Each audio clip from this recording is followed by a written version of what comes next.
Hello and welcome to the Mind Detox podcast.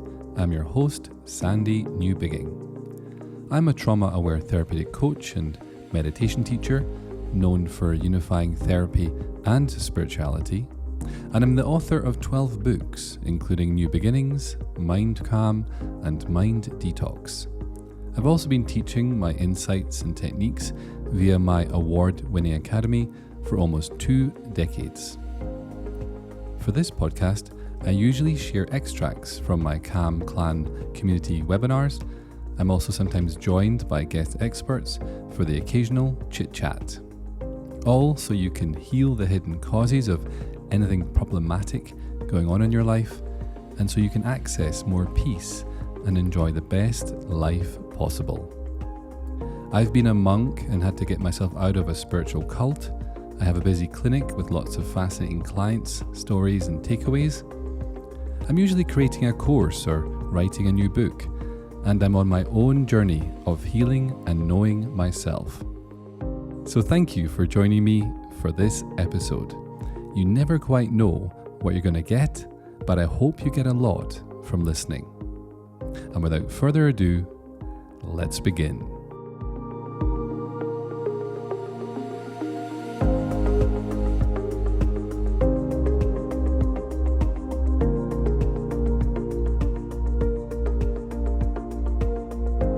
If you don't know what happens when you meditate and why, then what usually happens is we end up frustrated.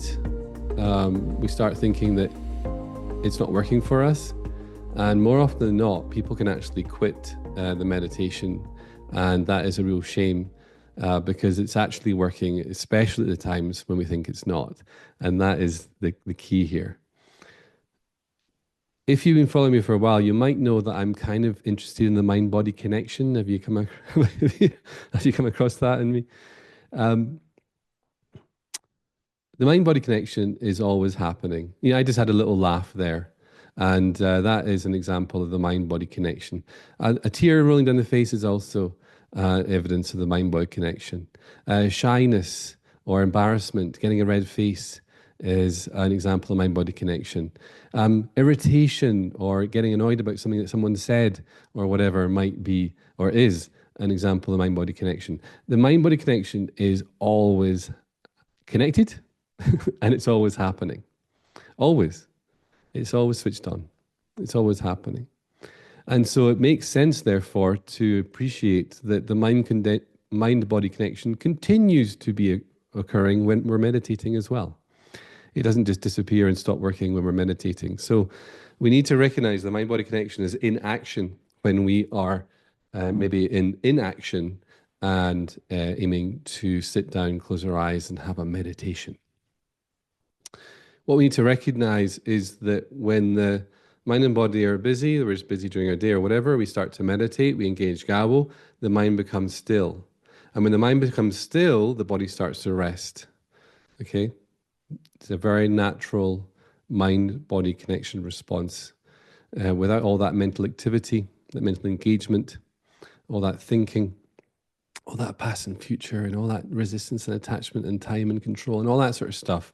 As we disengage that in meditation, the body is able to rest.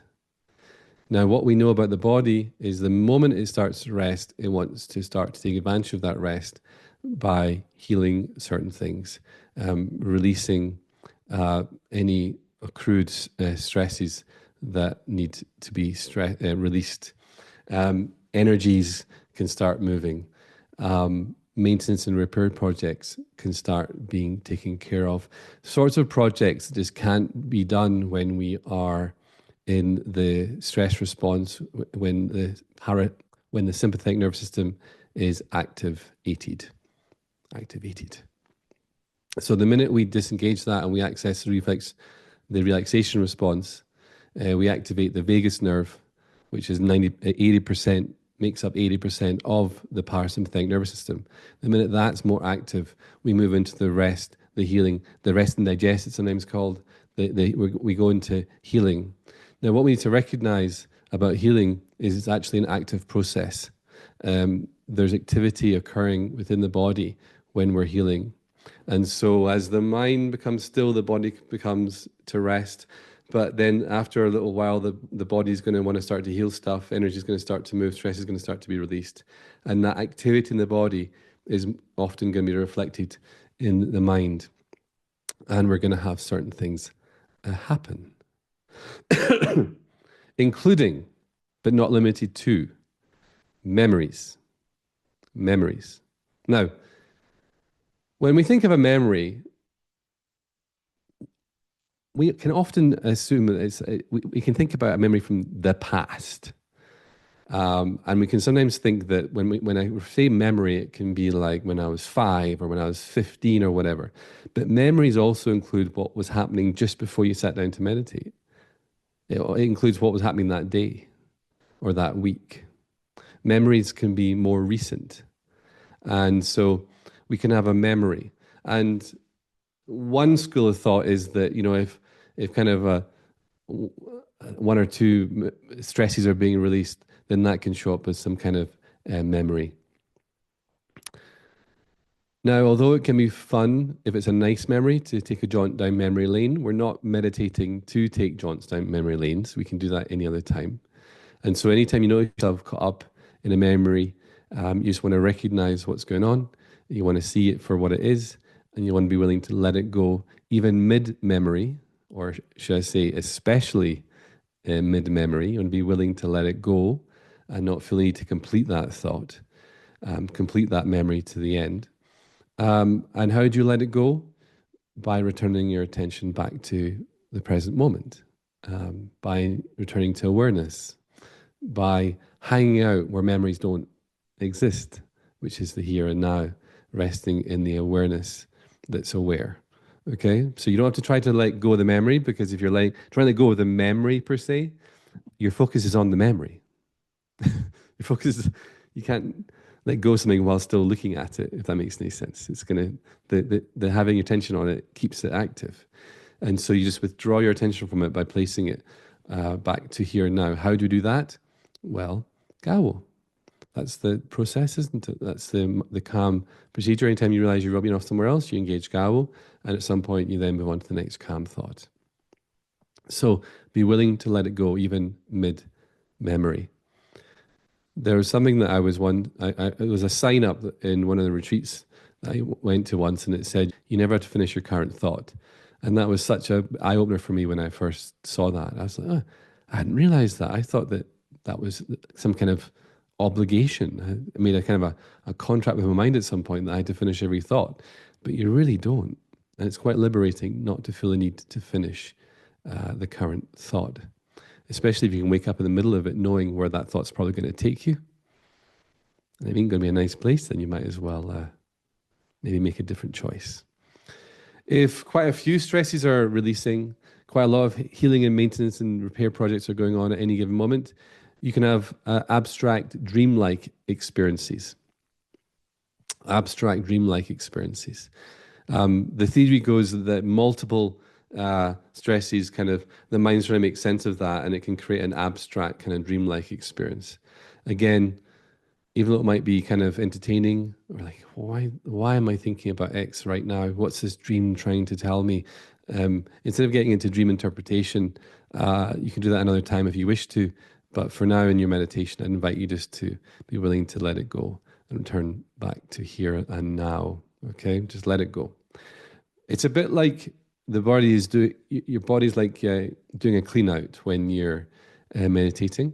And what some people do is that, when you're doing a clean out, you might pull the fridge out and you get all the crumbs and the old frozen peas and the hair that seems to get behind there or whatever. And you kind of get it all in your pan. And I'm not inviting you to then sit at the kitchen table and dump your pan of stuff onto the table and start analyzing and trying to interpret it. And why did that pea fall off? Why did that pea get there? And whose hair is this? And we don't need to go there. Just be willing to stick it just let it drop it in the trash. Just let it go. Let it go. Don't grab onto it on the way out. Just let it continue its journey as it releases from you. Now, sometimes you're going to have a really amazing meditation, a very, very healing meditation, one that your body is going to massively benefit from, and your mind as well, believe it or not. And that meditation is going to be uh, busy. Sometimes we can have a really busy mind when we sit down to meditate. Have you ever had one of them yet? Maybe not. Maybe you've not had any busy meditations.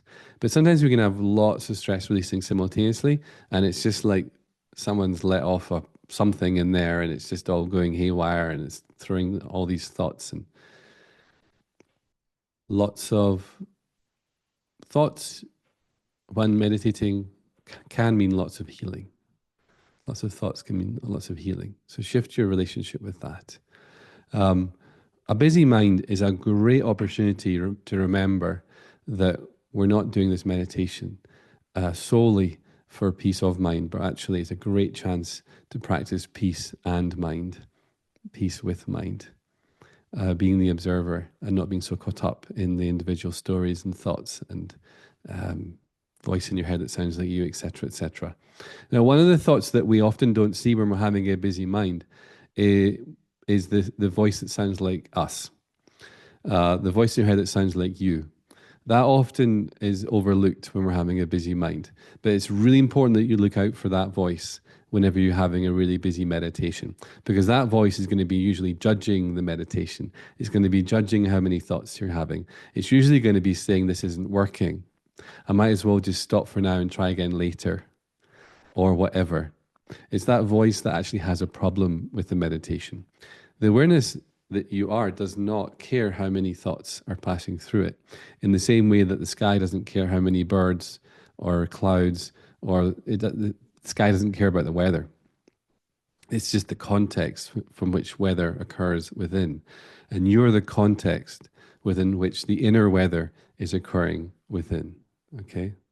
And so it's really important to remember that who I am right now doesn't care how many thoughts I'm having, the quantity of thoughts, the quality of these thoughts. It does not care at all.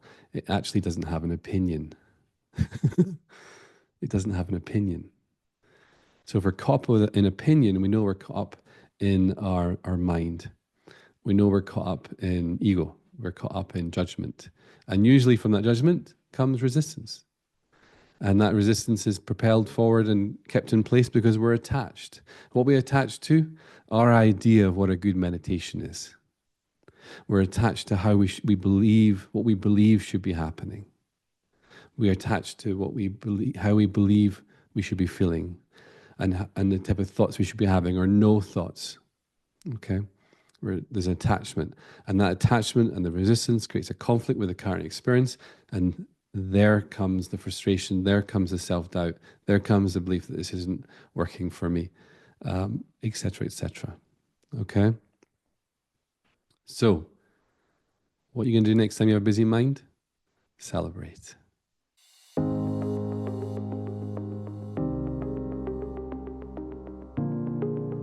Now, something else that can happen when you're meditating, which can be a bit more challenging for some, is emotions. We can be feeling a bit uncomfortable. We can have uncomfortable emotions, negative emotions, obviously. We don't usually resist the joy and the love and the happiness and the contentment. It's usually the other ones that we don't want to have happening. We can just be feeling uneasy. Sometimes when stress is releasing, it can be a bit uneasy. It can make it feel a bit agitated, or like just a bit. I can't find the word right now, but you know what I'm saying, when it's just like I don't feel what my mind says is at peace right now. Again, great chance, great opportunity to practice peace with emotion and peace and emotion.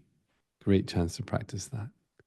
Great chance to see the stories you're telling yourself that are more downward spiraling, and the voice in your head that's talking about it, which is creating a problem with what is happening.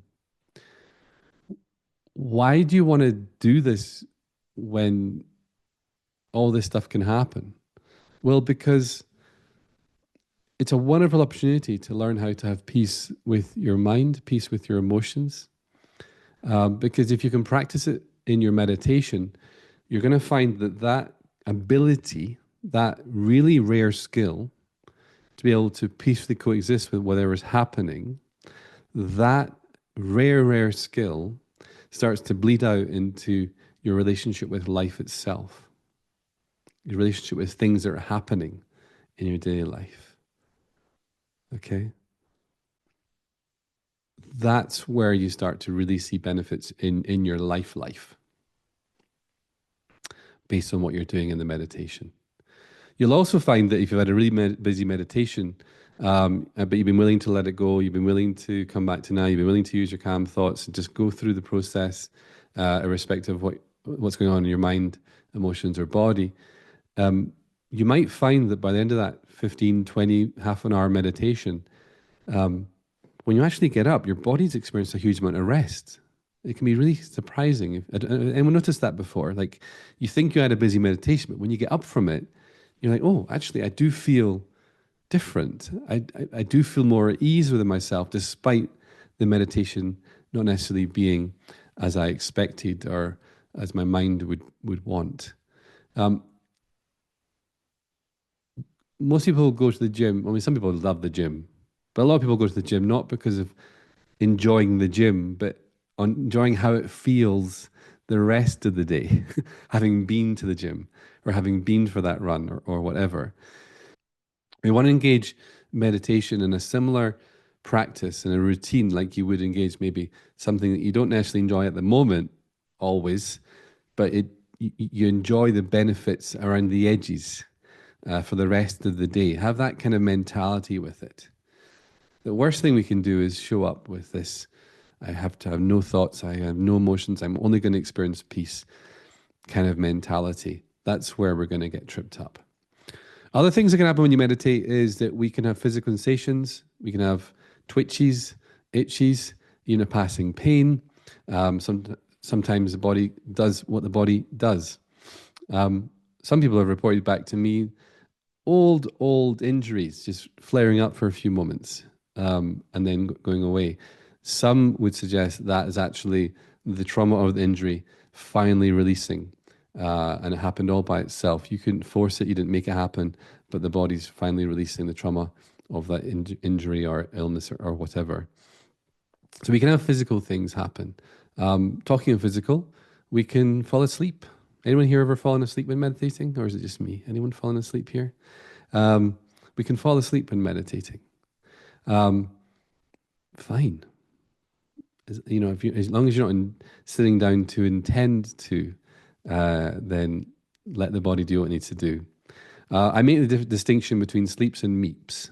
Okay, and a meep is a sleep that starts with a very short meditation. That's a meep. Does anyone here know that type of one where you get yourself all comfy in your bed, you're all cozy under your blanket, and you're telling yourself that you're going to have a meditation, but if you're honest with yourself, you're actually getting ready for a bit of a sleep. So that's a meep. Okay, a sleep that starts with a very short meditation. Meep. All right. I would urge you not to meep every 3 times a day for 20 minutes. If you meep 3 times a day or a couple times a day for 20 minutes, and then come to me and say the meditation's not working, I think that's a bit unfair, to be honest, because you're meeping, not meditating. There is benefit in having that 15, 20 minutes, half hour, couple times a day, where you're practicing being consciously aware, you're practicing letting go of whatever you're caught up thinking about, you're practicing peace with whatever is going on. You're using the all 10 recommended calm thoughts for that meditation. There's benefits in that. Okay, so if you find yourself meeping every day, then I invite you to maybe have a glass of water before you sit down to meditate. However you have your physical body, try to have your head on top of your shoulders. Now, obviously, where else is it going to be?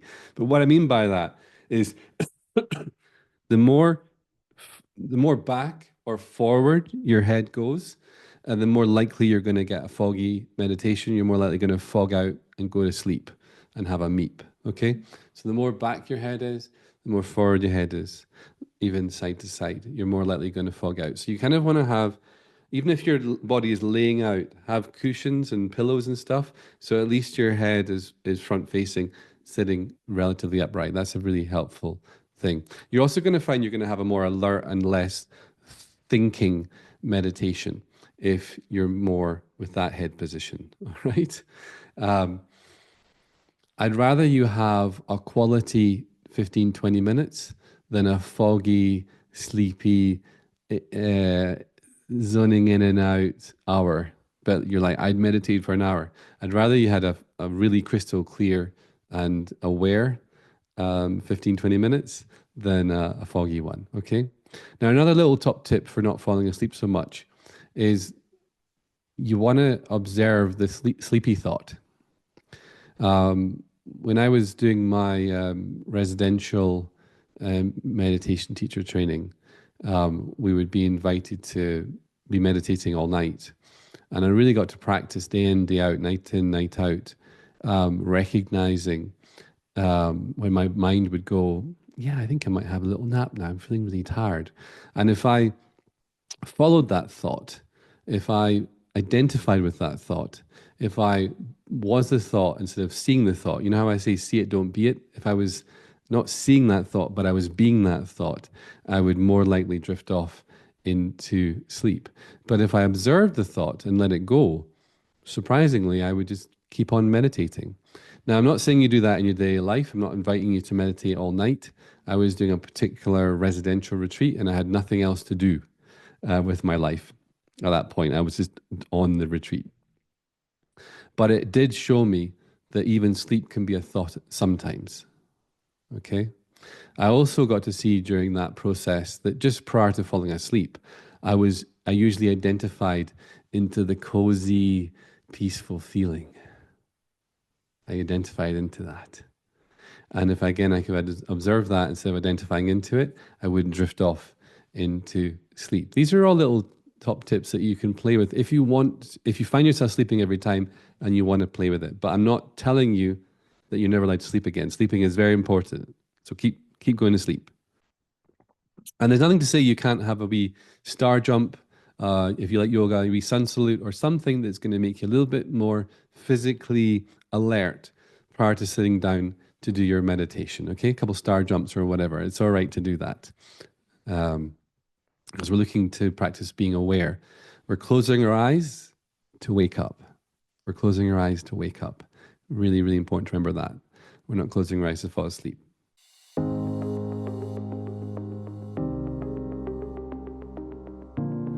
Other things that can happen when you're meditating is immense stillness and peace, feelings of complete love and oneness, joy bubbling up for no reason, uncaused, just joy, bliss, contentment, fullness, completeness, wholeness, experiencing just absolute perfection. You can experience stillness, a real spaciousness, absolutely silence, a complete silence. And obviously when we're having the peace and the silence and the stillness, our mind's going to want to come in it and go, it's working finally. This is how it should be. But that's a bit of a trap. It was working yesterday when you had the busy one too. In fact, the busy meditation yesterday or earlier today has allowed for you to be able to have the more still, peaceful one this time. Okay? They're all equally as valid, relevant, important, and necessary. So in a line, your mind thinks it knows what should be happening, but it doesn't. Your mind during the meditation. That's a simple kind of rule there. So what's the optimal meditation mindset with all this going on? Well, I've said this a few times in the last 20 years, but the first is simply childlike curiosity. Childlike curiosity. Every time we sit down to meditate, whether it's together as a group or on your own later, childlike curiosity.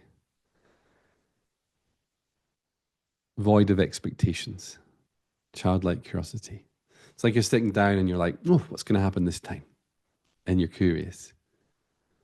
What's going to happen? And you go. The goal is to have that innocence. That innocence. Innocence is like void of expectation, void of thinking you know what should happen. It's wide and open and just curious, absolutely curious.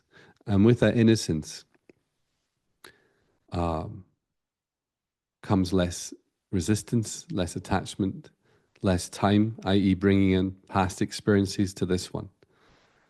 You know, it's great to have these exalted, unified, everything dissolves and you're all just one with God and the cosmos experiences. However, I know people that had one of them in 1976 and is sitting down to meditate today trying to recreate that still. And they've never been satisfied with meditation ever since because they've not had that type of meditation again. That's not innocent. That's lacking innocence. Okay? That's bringing time into it and a past experience. So innocence is completely empty. And it's not just for meditation. You can try it right this moment, just this being completely innocent, completely empty.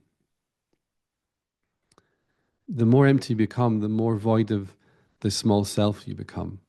And the more you can be gobbled up by the super soul, the big self, the eternal, infinite, immortal self. We need innocence for that. So are you willing to engage your next meditation with innocence? Is that okay? Are you willing to play with innocence now even? The second optimal mindset to have is bring it on. Bring it on. You could say that, I could say that more technically or more spiritually by saying unconditional allowing or even unconditional welcoming.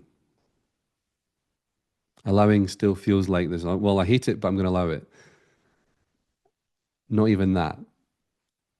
Wide open, bring it on. Obviously, I usually say bring it on, but you know, I'm terrible at bad jokes. So bring it on. Completely innocent and bring it on. If you can apply childlike curiosity and unconditional welcoming, or said another way, bring it on. If you can apply that to your meditation, the enjoyment's going to go through the roof. The struggle and hardship is going to dissolve. It's just not going to be there unless you fall asleep into thinking. And then, but anytime you realize, return to bring it on. Bring it on. The classic examples is when people lack this kind of optimal mindset, they usually sit down to meditate with the following thoughts. I hope I don't have a busy meditation today. I hope these pesky emotions go away. I hope there's no noise or distractions today. I hope I don't fall asleep again.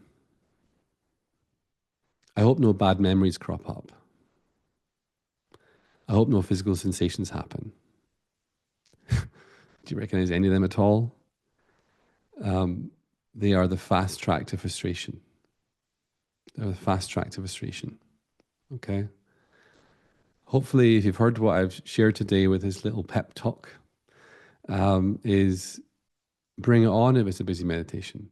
Bring it on if some negative emotions want to, so-called negative emotions want to pass through. Believe it or not, ultimately it's just a one unified energy that the mind is labeling as negative, but maybe we'll talk about that another day. But bring it on. Noise and distraction. There's a high chance if you live, unless you live, I don't know, in a cave, even then you might get distracted by the spiders or the bats or whatever. You know, caves are never as comfortable as people make out in the spiritual world.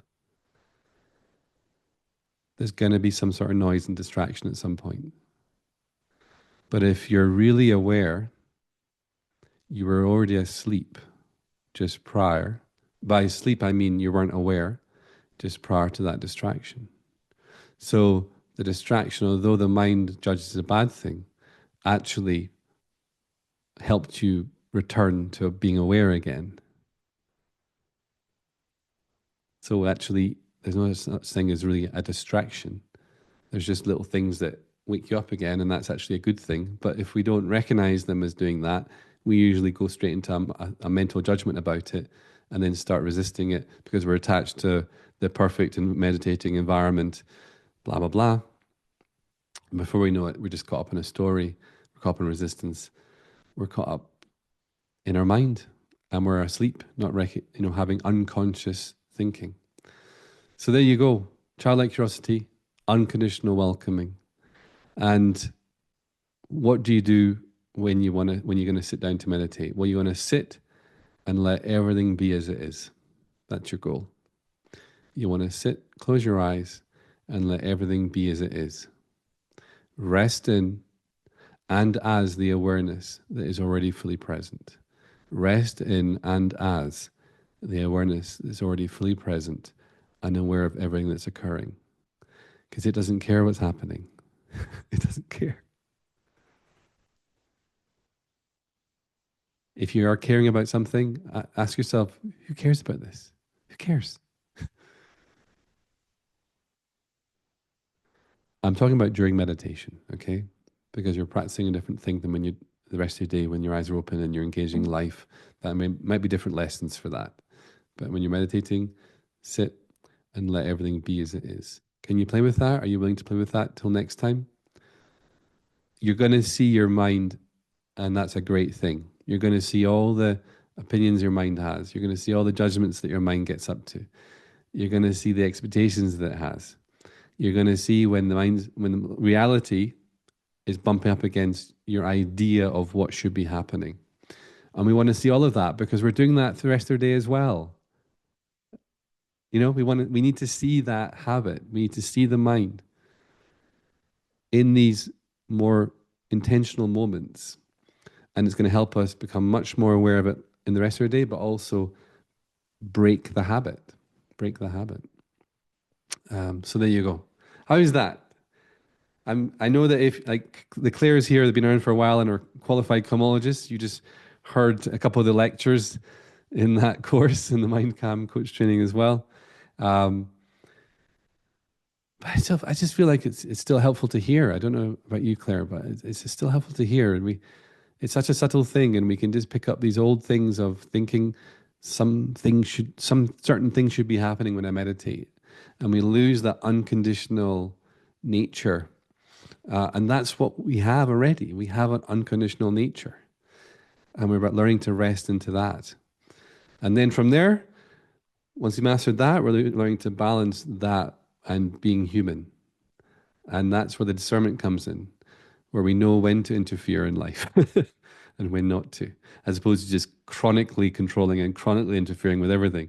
We learn the discernment of when something is actually required and when it's actually just playing itself out. And our job is just to observe it and be entertained by the movie of it all. But that's where the discernment kicks in. But we can't do that or play with that level of conscious living until we've mastered the fundamental basics of not fighting your way through every meditation and fighting the experience and fighting the human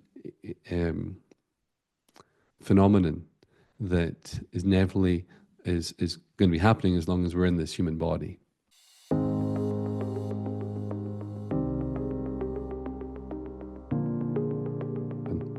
So can we just close today with a little meditation together, a little group meditation just to bring the circle to a close.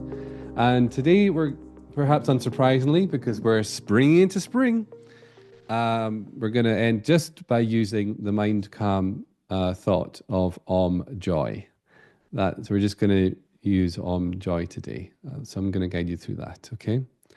I want to remind you as we spring into spring that joy is the natural expression of life. It's the creative juice of the universe. It is beyond the temporary highs of happiness.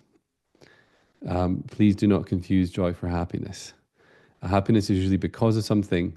Joy is uncaused, spontaneous, and part of you and the universe. It's the creative force. The more we align with creativity and creation, the more we naturally align with joy and we experience more joy. The more we fight creativity and creation, the less joy we tend to have. And the less joy we tend to experience. Okay? And creativity and creation is not only happening when it's looking how we think it should, it's happening at all times. So we want joy. We want more joy. But we're not forcing ourselves to be happy all the time, but we want to align with the aliveness of joy. In the book, I said, using joy with your attention in the navel can help you to heal your relationship with this potent force for good within you, and let the energetic celebration of existence carry you on its wondrous wings. I must have been feeling rather poetic that day when I wrote that line. But it's let the energetic celebration of existence. Creation is creating for creation's sake, for the joy of it. For the joy of it. And you're part of that creation. And you can let yourself be carried on the wings of that creation and that creative force. Stop suppressing it. Stop fighting it. Align with it. And yes, you'll be happier, but you'll have aliveness. You'll have the aliveness of joy, which is amazing. So just let yourself close your eyes, let yourself rest, and just let the dust settle. Let go of our conversation today. And just let yourself rest into here. Be where your body is. Be where life is happening. Be where creativity is creating. And creation is creating. Always.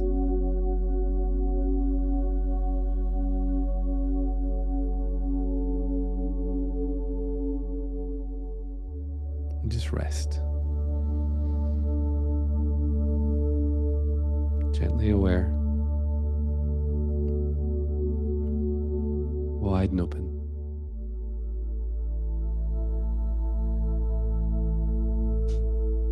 And with your focus in the navel, think Om joy.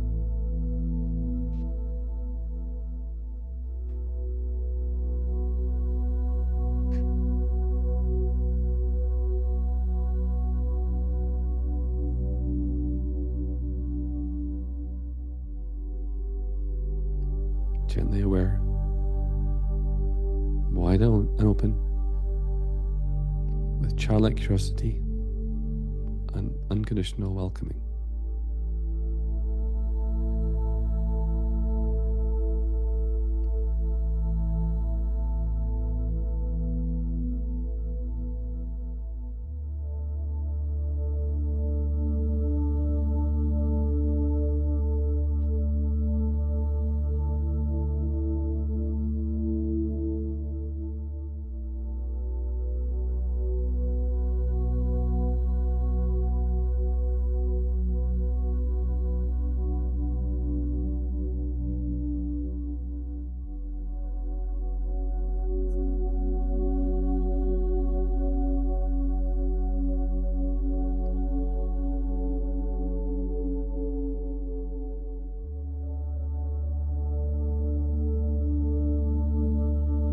Gently aware, wide and open.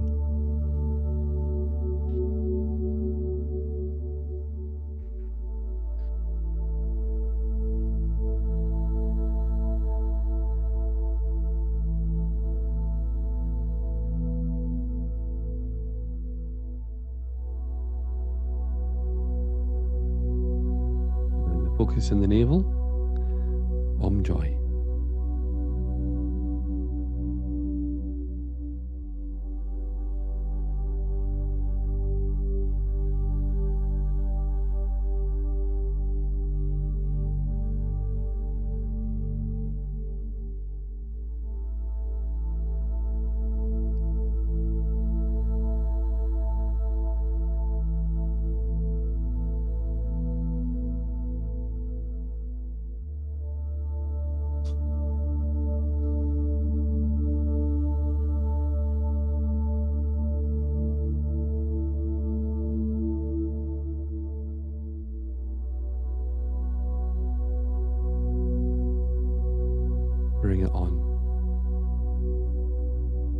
whatever it is, bring it on.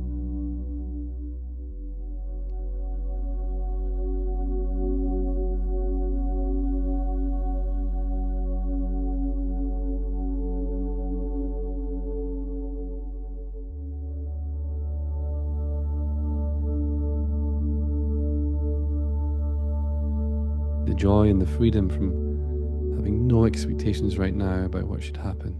Just be completely innocent, empty, curious.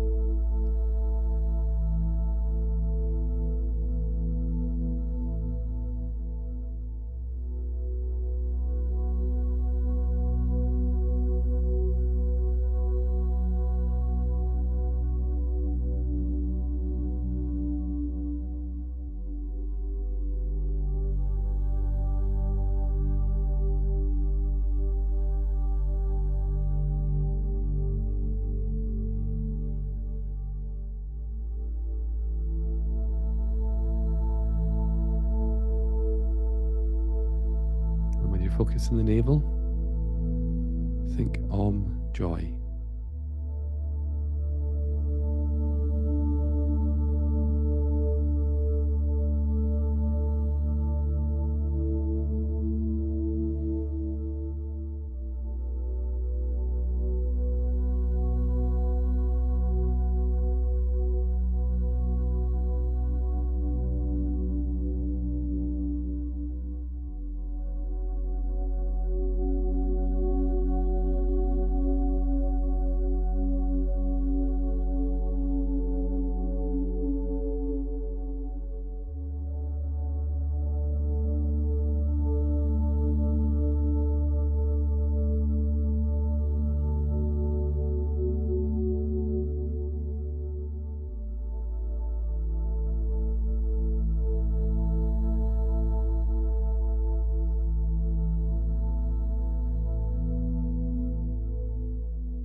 Thankful for one's existence, for existing, for being here.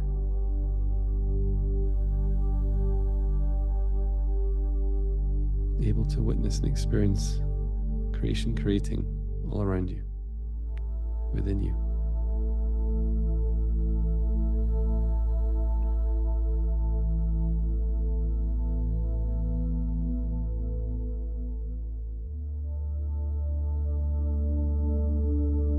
Om joy. With your focus in the navel. One last time for now. Om joy.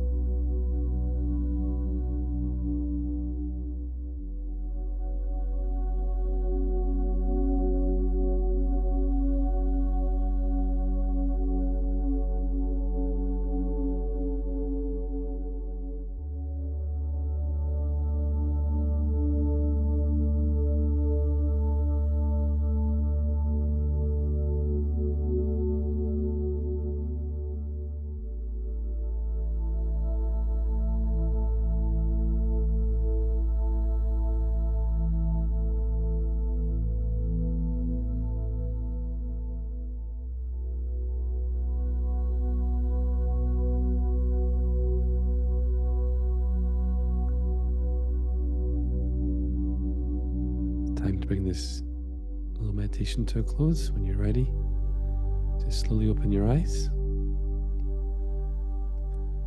Continue to be resting, looking out from the awareness within.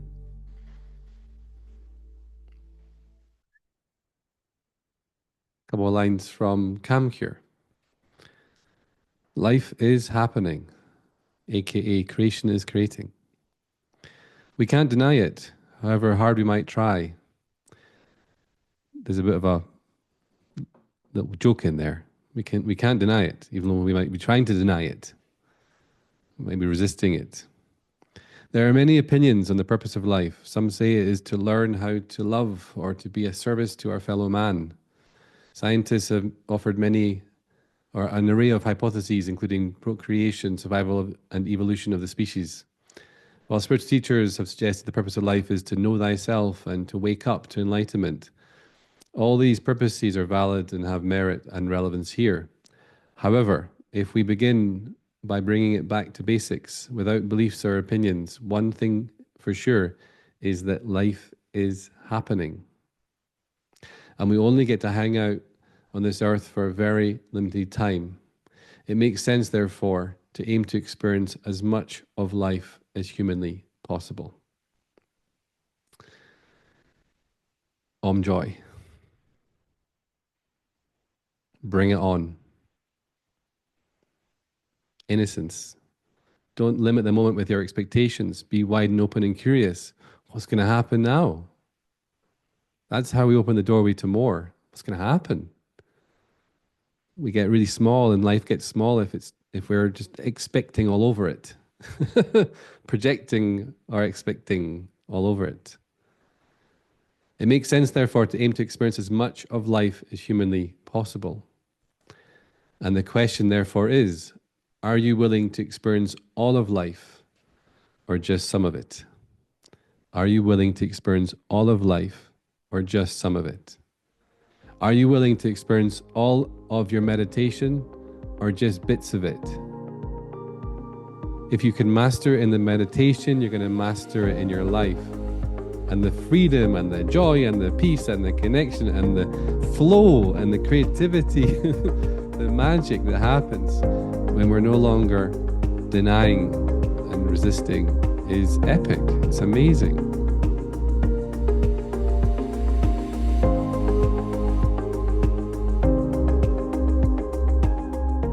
Thanks for joining me for today's episode. Please like, subscribe, and write a review wherever you happen to be listening. It really does help to support me and this podcast. For more information about my one-to-one sessions, Calm Clan community, books and academy courses, head over now to minddetox.com.